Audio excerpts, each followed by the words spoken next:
Uh, the last one, you guys, please, if you watch this video, share the mental gender one, because I really felt like that was one of the most valuable pieces of content that I've ever made, and hardly anyone has seen it. So I hate it when that happens. I mean, we've been getting decent views lately, and I thank all you guys for your support for that. But sometimes I make really good piece of content, and no one sees it, and then I'm like, man, why? So thank you for joining me. We are almost done. This is chapter 15, uh, the last chapter. Let me make sure that I was correct about that. Yeah, it's very short. So I guess I could summarize a little bit and say that, I feel like the Kybalion is a really good primer. Like, if everyone had this book before they got into metaphysics and started on their metaphysical journey, their spiritual path, it would be very helpful. I mean, there's really a lot of really valuable information. And one of the things I like the most about it is I don't find a lot of fault with it. There's no dogma, really. And the worst failures of the book are really just where things are over elaborated, maybe a little bit verbose. And that's really not that much of a criticism. So it really is an excellent book, and the wisdom in it is useful, and it's real, and it's true, and it's demonstrable and observable. Um, so it's a fantastic little piece of work. And so let's get it finished. So Hermetic Axioms: the possession of knowledge, unless accompanied by a manifestation and expression in action, is like the hoarding of precious metals, a vain and foolish thing. Knowledge, like wealth, is intended for use. The law of use is universal, and he who violates it suffers by reason of his conflict with natural forces. And that's really the only reason that anyone ever suffers. Um, and so, for example, I might say something like, the most unforgivable sin is to refuse knowledge that doesn't conform to your prejudice, or that doesn't pander to your prejudice, which I'm paraphrasing Aleister Crowley, right? But um, that does not mean that you will be punished by God. That's not what sins are. That's not how this works. It's just cause and effect. So if you insist on employing selective perception, or you have cognitive dissonance, and you have a false belief, you're going to run into conflicts with natural law. If you are able to be objective and have the courage to see the universe and yourself as it actually is, then you can be in homeostasis with it, you can interface with the universe, and you can use the laws rather than either being used by them, or worse yet, being punished by them. And this is one of those interesting kind of download scenarios. The last line, I think it was, where he talks about, basically, you have to use this knowledge, right? There's a couple of ways that the masters have expressed this in the past that I really like. One of them is that the master of the temple, when he encounters a slug, I don't know why the slug was chosen in this example, but the master of the temple, when he encounters a slug, says, "What is this message from God to my soul?" Whereas the master of the temple says, "How do I use this slug?" And that's from, I think, Magic Without Tears by Aleister Crowley. Um, Another way to put it is that, and this was crazy because I thought that I was misappropriating a term from in financial world. And I said in a live stream, you have to make investitures of your metaphysical, reaping of the seeds that you have sown. When you learn this stuff, you have to actually do something with it. And then I realized that I didn't even know if investitures was a word, so I got on Google and checked the definition, and it said that it came from finance, but it's come to be used in reference to grounding spiritual knowledge and making use of it. And I was just blew my mind that it's like I just grabbed this word that I'd never heard out of the ether, and it served exactly the purpose.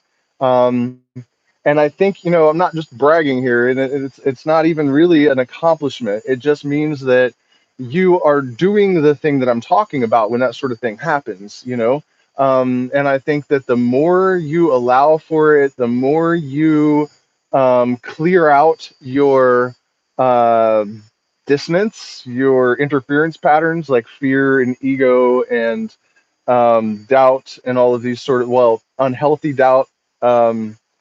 Then these things just kind of happen very consistently and beautifully. The Hermetic teachings, while always having been kept securely locked up in the minds of the fortunate possessors thereof, for reasons which we have already stated, was never intended to be merely stored away and secreted, excuse me, not secreted. I'm secreting them now, along with a lot of sweat. That's the reason I'm using it. Isn't this thing beautiful? That's I think anaconda skin and some turquoise and ayahuasca and parrot feathers and all sorts of. Um, but it's hot in the jungle tonight. So normally I don't use it as this type of fan, but that's the purpose at the moment. Um, Okay, so secreted away. The law of use is dwelt upon in the teachings, as you may see by reference to the above quotation from the Kybalion, which states it forcibly. Knowledge without use and expression is a vain thing, bringing no good to its possessor or to the race. Beware of mental miserliness, and express into action that which you have learned. Study the axioms and aphorisms, but practice them also. Now, you might be saying, isn't this hypocritical? Aren't the Hermeticists and the Gnostics and these sort of creatures, the Freemasons and the Illuminatis of the world that have kept this stuff secret and guarded it from man? Yes and no. And if you really pay attention to the subtleties of what he's saying here, he's not necessarily saying get a bullhorn, go cast pearls before swine. Um, there's no point in that. And there are layers to the reasons for secrecy. It's not just about keeping power from the masses that shouldn't have it and wouldn't know what to do with it if they did. Let's just be honest. I mean, people talk about how, we should, if we have this knowledge, we should just give it away to people. And if you really think that's a good idea, I don't think you're watching the same planets as I am. Um, I'm not saying the stuff can't be abused, but and it's not just about protecting us from people that might do terrible things with this knowledge, because that's going to happen. It is happening. It's always happened. It's part of the deal, actually. The brothers of the left hand path and the right hand path, they're always going to exist. They're supposed to. The white hats don't hate the black hats, even. They don't even look down on them. They understand that everything in the universe has its purpose and its place, and that there's not a grain of sand that is out of place. And so, you know. Um, but even more than that, you have probably heard the expression, be careful what you keep, but be even more careful what you give away. Um, Shamans, even in the plant medicine tradition, they keep secrets, the secrets of rapé, for example, in Brazil. Those tribes are not, those shaman that make rapé are not trying to tell you how they do it or what's going in there. It's super secret. Ayahuasca mixtures can be very secret depending on who you're talking about. Um, the secrecy is not something that is exclusive to Hermetic magicians. It's pretty ubiquitous throughout African medicine men. The BT tribe, it's secret. Um, the initiation is meant to guard, this stuff leaking. So I guess, you could say the mysteries in Greece and Egypt, it's always been secret. But we know that already. What I'm really saying is that there are more reasons for the secrecy than just concentrating power. And one of them is that you don't want to ruin the process for other people. The only way to real knowledge and gnosis and higher understanding is through gnosis, through direct revelation, direct experience, through process that builds an understanding. By laying a foundation, planting seeds, fertilizing them, raining on them, sun shining. It takes time and it takes certain ingredients and certain circumstances, just like anything else. So one of the layers of reason for secrecy is to protect the initiates at the lower levels, because if you have been given some information and then you have some revelation, but then you realize that you've already been told this thing, then you don't know that it came from within. You're just like, well, I heard that, so I don't know if is this genuine revelation or am I just remembering something someone told me? You know what I mean? So you can kind of ruin it for people. Lots of levels to the reasons for secrecy. Knowledge without use and expression is a vain thing, bringing no good to its possessor or to the race. Beware of mental miserliness. We already read this. Study the axioms and aphorisms, but practice them also. We give below some of the more important Hermetic axioms from the Kybalion, with a few comments added to each. Make these your own and practice and use them, for they are not really your own until you have used them. This is another place where, I definitely deviate from uh, tradition, like the idea that we should um, reproduce the practices of our ancestors and teachers exactly as they did.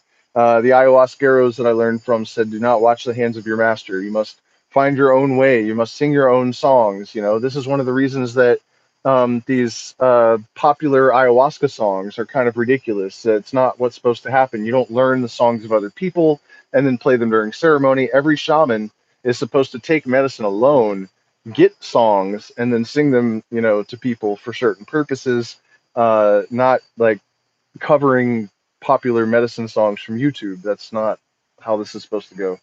Um, Also, even like Aleister Crowley talked about how you should take the old rituals, like the Lesser Banishing Ritual of the Pentagram, learn them as they were written, but then as you gain mastery and you understand the reasons for the movements and the reasons for the words, then you expand and you add your own invocations. People invoke the four archangels, but I have six things that I invoke when I do these rituals. Um, so you expand and add to the tools that were left to us by the people that preceded us, and this is evolution. Anything that doesn't evolve becomes stagnant, right? And you don't want that. um, so it's good to respectfully expand upon the traditions that we have. We give below some of the more important Hermetic axioms from the Kybalion, with a few comments added to each. Make these your own, practice and use them, for they are not really your own until you have used them. To change your mood or mental state is to change your vibration. One may change his mental vibrations by an effort of will in the direction of deliberately fixating the attention upon a desirable state. Will directs the attention, and attention changes the vibration. Cultivate the art of attention by means of the will, and you have solved the secret of the mystery of moods and mental states. An excellent exercise for this, because that's the secret. That's it right there. Your um, pineal gland is two slightly they're not exactly identical, right? It's not symmetrical. They're two calcium carbonate crystals, right? So don't try to decalcify your pineal gland. Don't consume fluoride, but don't try to decalcify your pineal gland. It's literally made of calcium, and it's out of phase. So it's emitting EMFs that compel the energy to symmetry and order in accordance with our will, and our will is expressed by our ability to focus our attention, right? So there are different types of meditation, and this is kind of in line, like when I am instructing for Hermetic magical practice, and this is not my innovation by any stretch of the imagination, but it's something I've definitely adopted, and that is that in the morning, you do the invoking version of the Lesser Banishing Ritual of the Pentagram to bring in the forces that you want, the ideas, the modalities of consciousness, the emotions, all that stuff into your circle, into your microcosm, in the mornings, and then the banishing version is used at night in order to clear the air and get rid of all the crap that you have accumulated during the day that doesn't actually serve you, right? And so another practice along those lines is that there are different forms of meditation, right? There's pranayama, there's stillness meditation, there's all sorts of, kundalini. Um, uh, it's a lot of different types of meditation, but two basic ways to think about it is that there are focus meditations and then there are unfocusing meditation. So if you take the tapas, they're shapes, very basic shapes. So say a circle with a square around it. It doesn't really matter that you stick to like the classical forms. You can choose different colors, but you have to choose, right? So say a green circle inside of a red square. And the idea is to sit and meditate and focus on this shape so that not one detail changes at all. And if it does, then you have to formulate the object again and then start over and start over and start over and start over. And you will be amazed at the mind's determination to escape the control of the operator, right? And so the purpose of this is that if you are trying to become the god of your microcosm, the master of your reality, the fundamental thing is that you are able to focus your consciousness to a laser-like point, right? So that type of meditation is great for developing that capacity, and it'll also show you very rapidly how far you are from being able to really focus your mind, because you'll last like 2 seconds before a line wiggles or something changes colors. You know, it really takes a long time to get up to even like 6 seconds of really maintaining a very simple shape. And then at night you do the opposite, and this just standard, you know, attention on the breath, observing the thoughts, but, you know, not judging them and that whole thing. So that's, you know, tremendously powerful, simple, magical repertoire for the neophyte is to wake up in the day, do this focus meditation for 15 or 20 minutes, longer if you can, if you have the time and you have the patience. And then do the lesser banishing ritual of the pentagram with invoking, and then do the middle pillar. And then at night, do the banishing middle pillar again, and then do this meditation of letting go, emptiness meditation, however you want to think of it, and keep a magical journal with a record of everything that happens, all the sensations and feelings and visions and whatever else. And so cultivate the art of attention by means of the will, and you have solved the secret of the mystery of moods and mental states. To destroy an undesirable rate of mental vibration, put into operation the principle of polarity and concentrate upon the opposite pole to that which you desire to suppress. Kill out the undesirable by changing its polarity. That's an interesting way to put it as well, because the way that I often describe this is that, you know, if you have pain, for example, and you're trying to control it by means of the breath, or if you have tension, it's the same thing. It's really the same feeling. You want to imagine almost like the tingling of the pain or the anxiety. They're like coals, and when you breathe, it cools them, right? So just as the Kybalion is explaining, you're applying the opposite sort of conception, the opposite pole of this one thing in order to reverse it. And it's actually something that I think if you condition yourself to immediately address deviations from whatever state it is that you are trying to maintain, and develop this sort of habitual mindfulness in regards to exerting your will over your emotional state and your mental state, then you can, you know, you can develop mastery of all this a lot faster than you would think.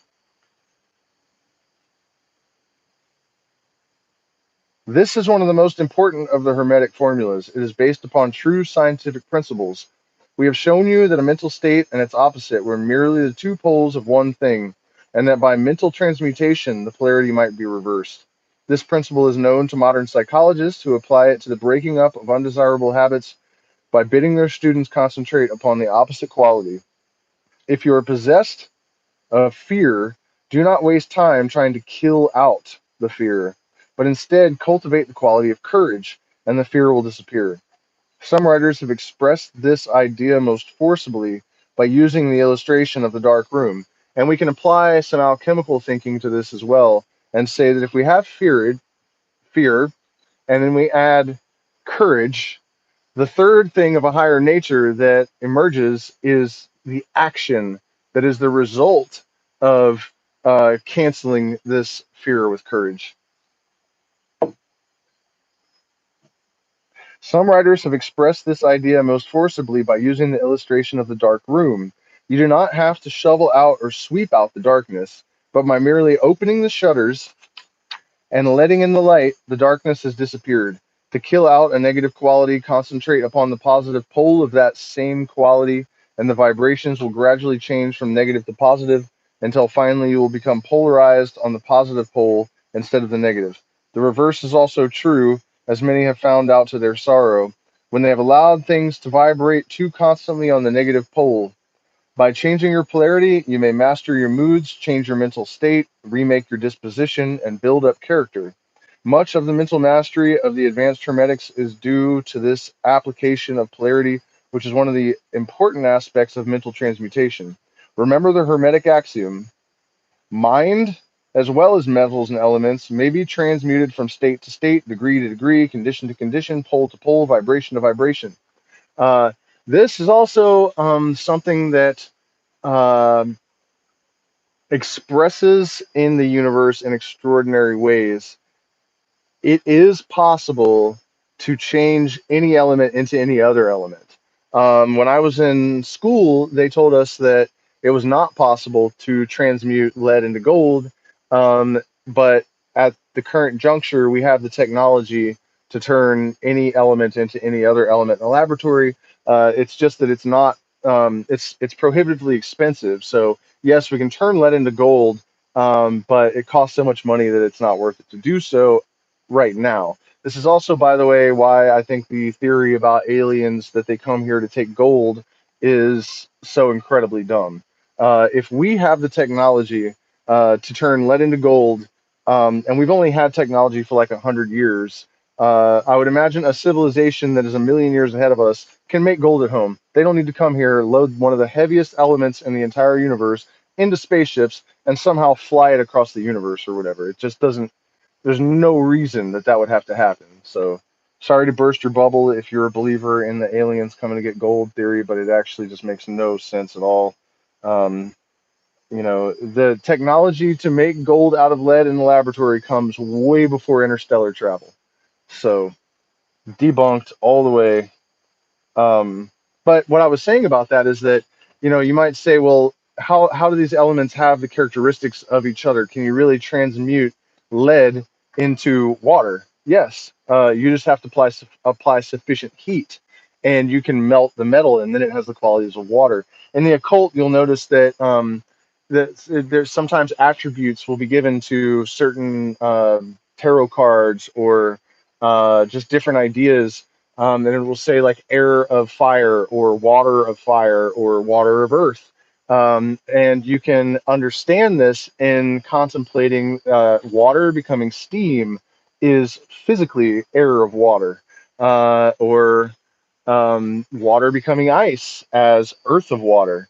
And so these mental states, are the same as these physical uh, elements, and I'm using now the magical sense of the word element. So fire, water, earth.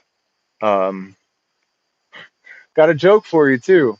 Um, there's a balloon that contains every element. Right? Did I do this earlier? Air balloon, water balloon, fire balloon. What is the earth balloon? A Led Zeppelin. That's a terrible joke, isn't it? Yeah, I know, it was bad. The fire balloon is also a hot air balloon, is what I had in mind there, but maybe that doesn't work either. Okay, so the mastery of polarization as the mastery of the fundamental principles of mental transmutation or mental alchemy. For unless one acquires the art of changing his own polarity, he will be unable to affect his environment.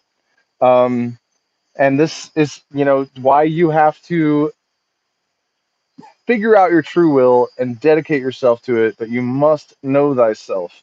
This has been like the number one charge of all of the great thinkers from Socrates to Aleister Crowley. Know thyself, right? This axiom of smart people. Um,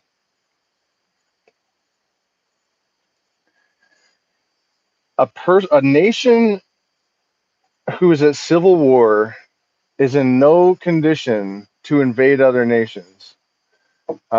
Unity within the self is the first prerequisite to any successful act.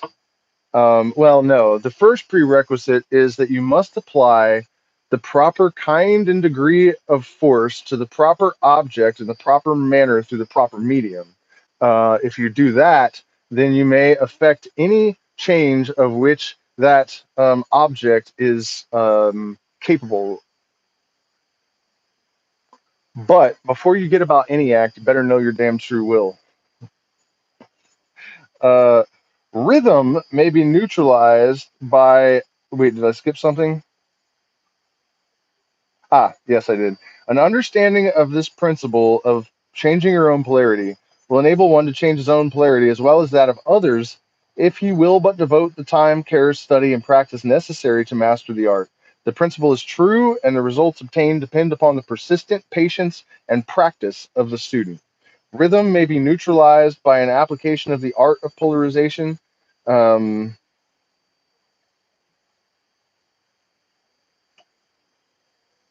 Trying to wrap my head around this one. Rhythm may be neutralized by an application of the art of polarization. Um, the way that I've thought about understanding rhythm in terms of cycles, I don't know about neutralizing with polarization, but um, you can anticipate the return swing of karmic consequence, and you can jump right over it. Can't do it forever. Eventually, it's gonna swing all the way around. um, but you can do it, and sometimes it may serve your purposes to. Yeah, loops can be broken. That is definitely true. But this idea of anticipating cycles and the rhythms, it's not just like when you know winter's coming and you live in the forest, you make certain preparations in anticipation of the change in the weather, the ability to access food and whatnot. By the way, do me a favor, hit the like button, share, subscribe, support us on Patreon or the links in the description. We're demonetized, we get no money. We're trying to start a program here in the indigenous community where we live to help the dogs that need surgeries to get maggots and all kind. I mean, it's just so. Please do support the channel if you can. We really appreciate it. Also, share these Kybalion videos. They're not getting enough views. Um, where were we? Okay, we were talking about rhythm and anticipation of seasons, but there are also seasons in our lives. So I've noticed every 10 years when there's going to be a one, right? So when I turn 11, 21, 31, 41, I know exactly what's coming. And there are bigger and smaller cycles, just as like the Mayans mapped those huge, 26,000 year cycles, and then they were obviously aware of the smaller ones. Microcosm, macrocosm, the universe at large is just a bigger expression of we are a reflection of it. So these bigger and larger cycles exist within our lives. And so, paying attention to this rhythm can allow us to anticipate things that are coming and going. So, as we have explained in previous chapters, the Hermetists hold that the principle of rhythm manifests on the mental plane as well as the physical plane, and that the bewildering succession of moods, feelings, emotions, and other mental states are due to the backward and forward swing of the mental pendulum, which carries us from one extreme of feeling to the other. The Hermeticists also teach that the law of neutralization enables one, to a great extent, to overcome the operation of rhythm in consciousness. As we have explained, there is a higher plane of consciousness, as well as the ordinary lower plane, and the master, by rising mentally to the higher plane, causes the swing of the mental pendulum to manifest on the lower plane, and he, dwelling on the higher plane, escapes the consciousness of the swing backward. This is exactly what I was just describing in terms of anticipating the revolution of these cycles. Um,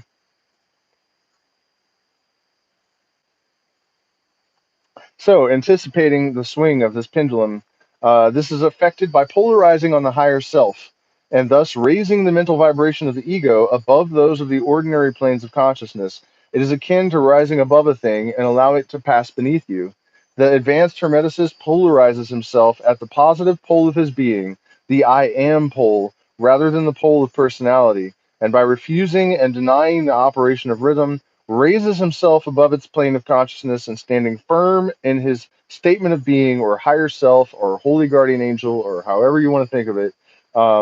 He allows the pendulum to swing back on the lower plane without changing his polarity. This is accomplished by all individuals who have attained any degree of self mastery, whether they understand the law or not. Such persons simply refuse to allow themselves to be swung back by the pendulum of mood and emotion, and by steadfastly affirming the superiority, they remain polarized on the positive pole. The master, of course, attains a far greater degree of proficiency because he understands the law which he is overcoming by a higher law. Um, and by the use of his will, he attains a degree of poise and mental steadfastness almost impossible of belief on the part of those who allow themselves to be swung backward and forward by the mental pendulum of moods and feelings. And so, a great example of this is the monks that light themselves on fire and protest the things, and then they just sit there and topple over without screaming. There are also monks that sit in boiling water and they're able to just chill, which it would stress us to death, basically, to try to do the same thing. Um, and this made me think of something though that I had failed to. Oh, this is along the same lines, I guess, as the rhythm and the equal and opposite reaction. And we have to remember that every single law of the universe is coming to bear influence on every single thing, object, everything in the universe is subject to these natural laws, and they are all, um, you know, influenced by all of it all the time. So most people tend to cancel out all of their, you take a step forward, step backwards. This is like a huge cliche, but I think it really helps to become conscious of the fact that it's not just that we're dumb, it's not that we're not good enough, it's not that we're cursed. We are contending against laws of the universe that are necessary, but we have to become conscious of them in order to transcend their influence or to work with them in a context that is elevating for us.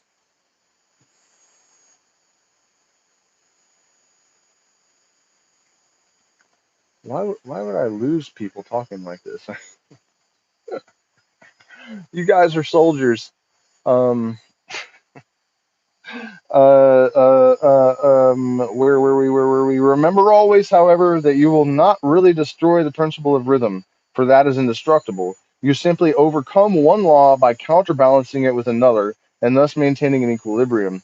The laws of balance and counterbalance are in operation on the mental as well as the physical planes, and an understanding of these laws enables one to seem to overthrow laws, whereas he is merely exerting a counterbalance. Nothing escapes the principle of cause and effect, but there are many planes of causation, and one may use the laws of the higher to overcome the laws of the lower.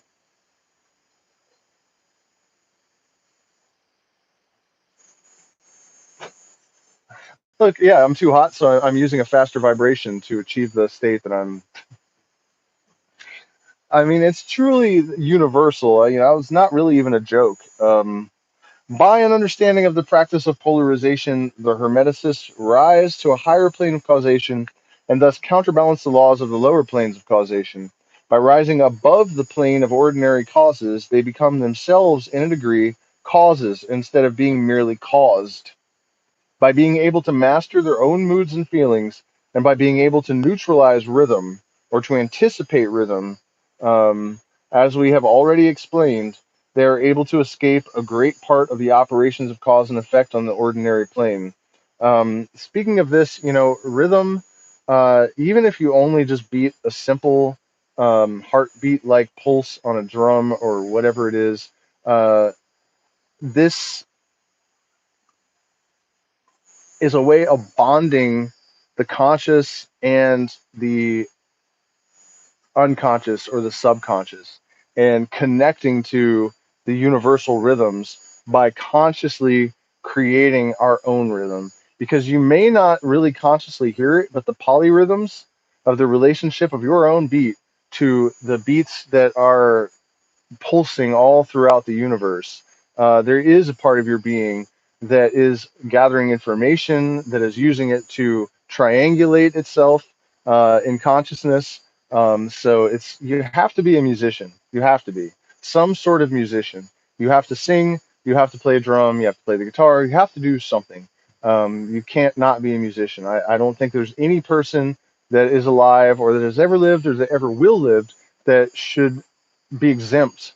Um, Everyone should have some kind of practice of creating music. Super important.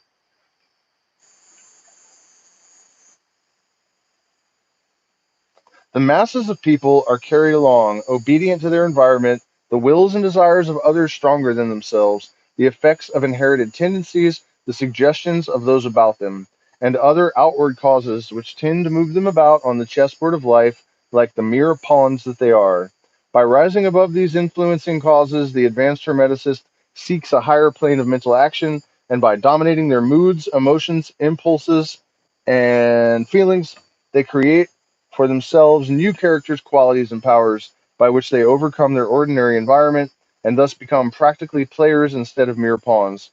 Such people help to play the game of life understandingly, instead of being moved about this way and that way by stronger influences and powers and wills. They use the principle of cause and effect instead of being used by it. Of course, even the highest are subject to the principle as it manifests on the higher planes, but on the lower planes of activity, they are masters instead of slaves. As the Kybalion says, the wise ones serve on the higher, but rule on the lower. They obey the laws coming from above them, but on their own plane and those below them, they rule and give orders. And yet, in doing so, they form a part of the principle instead of opposing it. The wise man falls in with the law, and by understanding the movements, he operates it instead of being its blind slave. Just as does the skilled swimmer turn this way and that way, going and coming as he will, instead of being as a log which is carried here and there, so is the wise man as compared to the ordinary man. And yet both swimmer and log, wise man and fool, are subject to law. He who understands this is well on the road to mastery. In conclusion, let us again call your attention to the Hermetic axiom. True Hermetic transmutation is a mental art. In the above axiom, the Hermeticists teach that the great work of influencing one's own environment is accomplished by mental power. The universe being wholly mental, it follows that it may be ruled only by mentality. And in this truth is to be found an explanation of all the phenomena and manifestations of the various mental powers which are attracting as much attention and study in these earlier years of the 20th century. Wow, that was a while back, huh? Um, Mental transmutation must change the conditions and phenomena of the universe. So you cannot change your internal being without infecting the entire universe. Entanglement tells us that any two particles that were ever entangled are always instantaneously responding to each other. So when you have a thought, when you move your hand, when you move your arm, when I wiggle my fan around, the entire universe is responding. So it is true that the weight of the entire universe rests squarely on your shoulders. Every thought, every breath, every movement, all of it affects the entire universe, and it does it for all of eternity. So bearing that in mind, the obligation that we have to ourselves and the totality of creation to act with mindfulness and mastery is very, very clear.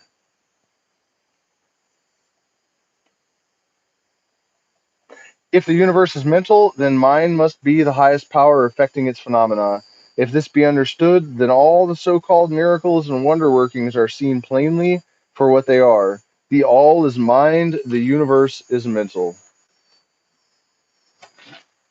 So there we have it, guys. I think in conjunction with the live stream that I did last night on Magic, there's a lot there that you guys hopefully have can find some utility, get some value out of all this. Do me a favor and hit the like button, share, subscribe, support us on Patreon and the email in the description. If you guys have any questions or anything while I'm here for another 5 minutes, I'll be happy to try to respond. If you have already asked questions and I'm not answering them, it's because my laptop died and I can only see your questions and comments on the screen for a minute before they disappear. Um, so, I think one of the most interesting things about all of this metaphysical stuff in the current moment is that despite all the distractions and the fears and the confusion and um, the chaos, which is absolutely necessary if there is a new order that is going to arise, it's got to be burnt up in chaos.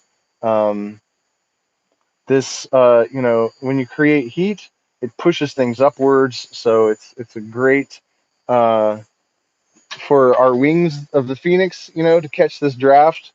Um, it's all necessary. And one of the most interesting aspects of it is that because of science, all of these old spiritual ideas, the ones that are valid, it's very easy to pick through it all. And I'll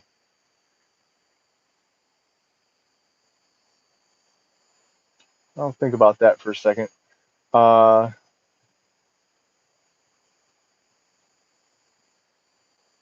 90s and 80s bands that I like. Tool, The Grateful Dead was kind of a 90s band. Um, 80s and 90s. Alice in Chains was good. Uh, but I do want to finish real quick this idea about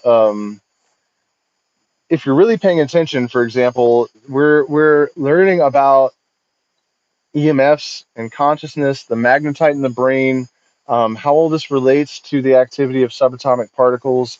There was a very strong backlash, I guess, from the physics community when movies like What the Bleep came out around 2000 that were trying to assert that it was observers that caused these photons to act differently. And there was really no evidence for that. But since then, people like Dan Rader and others have created experiments that have shown that there is a relationship between consciousness and subatomic particles. And so, this idea that science and spirituality can actually dovetail is really exciting to me. And I think that this is good reason to really maintain your focus and not allow the possibilities of World War III or the politically divisive sort of atmosphere. Don't give any space to that because we have a lot of really interesting stuff going on, and that's there's a lot of potential distractions. 80s and 90s bands. Guar, I really liked two of their albums. What are you trying to do to me? Smashing Pumpkins, Siamese Dream. Yeah, I should totally do a video on Fish. Fish is another one, mostly just those moments of like magical improvisation. Um, yeah, I really like Dirt, Jonathan, who you're probably a distant relative. So let's see. Dirt, dirt, dirt. Uh, Alice in Chains, Siamese Dream. Trying to think like what Megadeth, Rust in Peace. That was a pretty good album. Um, Bone Thugs and Harmony, Cypress Hill, uh, Tom Waits, Blood Money. That was a great album. If you're just jumping on, we've sort of abandoned the Kybalion. We finished the book, and this was a really good one. So you should go back and watch it. Uh, Metallica I kind of liked at the time, but now it just sounds like ridiculous caveman bullshit. Um, yeah, Master of Puppets had a couple of great songs. Probably my favorite is um, For Whom the Bell Tolls. That was a masterpiece. That was a fucking masterpiece. My band Illuminosis used to play that, and one time afterwards, the bass player was like, "Man, he was like, I felt like I was ducking bullets." It's about being on the battlefield, and it's just so perfect. The drum fills and the lyrics really just evoke that so well. Let's see what else. Oh, Mr. Bungle's album California is an absolute fucking masterpiece, as is all of them. The first one has a couple of really great songs. The Red Hot Chili Peppers' Blood Sugar Sex Magic was the only thing they ever did that was any good. Typo Negative's Bloody Kisses, I really like that one. From the 80s, the Talking Heads. Black Sabbath was 70s, 60s even, I guess, so that doesn't count. Um,